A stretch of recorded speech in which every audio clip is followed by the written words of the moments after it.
آیت 18۔ اور تم خیال کرتے ہو وہ جاگ رہے ہیں حالانکہ وہ سو رہے تھے، اور ہم ان کو دائیں بائیں الٹ پلٹ کرتے رہے، اور ان کا کتا چوکھٹ پر دونوں ہاتھ پھیلائے ہوئے رہتا ہے۔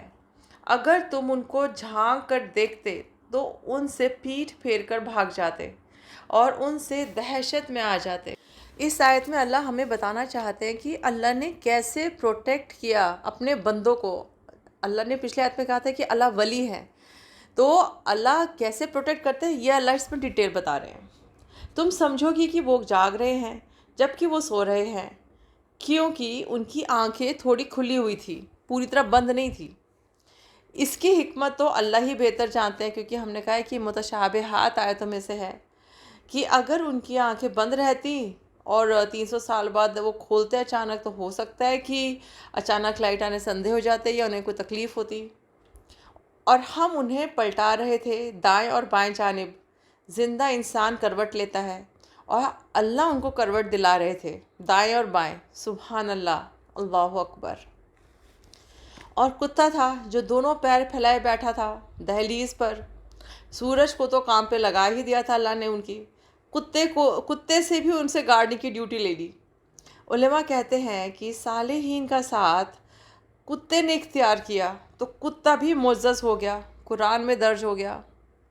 تو اگر کوئی انسان صالحین کی کمپنی میں رہے تو اس کا کیا مقام ہوگا۔ نیکوں کا ساتھ ہمیشہ فائدہ دیتا ہے، اس لیے کمپنی نیک لوگوں کی رکھیں۔ اگر تم جھانک لیتے ان کو تو پیٹھ پھیر کر بھاگ جاتے اور تمہارا دل رعب سے بھر جاتا۔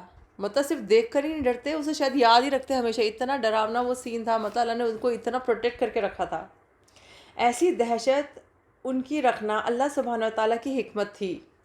7 لڑکے تھے، ان کی آنکھیں آدھی کھلی ہوئی تھی، لیفٹ رائٹ کروٹ بدل رہے تھے، دھوپ ان پہ آ نہیں رہی تھی، پرفیکٹ ہوا کا، لائٹ کا، گرمی کا صحیح بیلنس ان پہ بنا رکھا تھا۔ کتا دہلیز پر پاؤں پھیلا کر بیٹھا ہوا تھا۔ ان کے پروٹیکشن کے لیے اللہ نے ہر اسباب اپنایا تھا۔ انہوں نے سپنے میں بھی نہیں سوچا ہوگا کہ اللہ انہی کو نشانی بنا دیں گے، قیامت تک کے لیے لوگ ان کو یاد رکھیں گے۔ قرآن میں ہر جمعہ ان کا ذکر کرا جائے گا، دہرایا جائے گا۔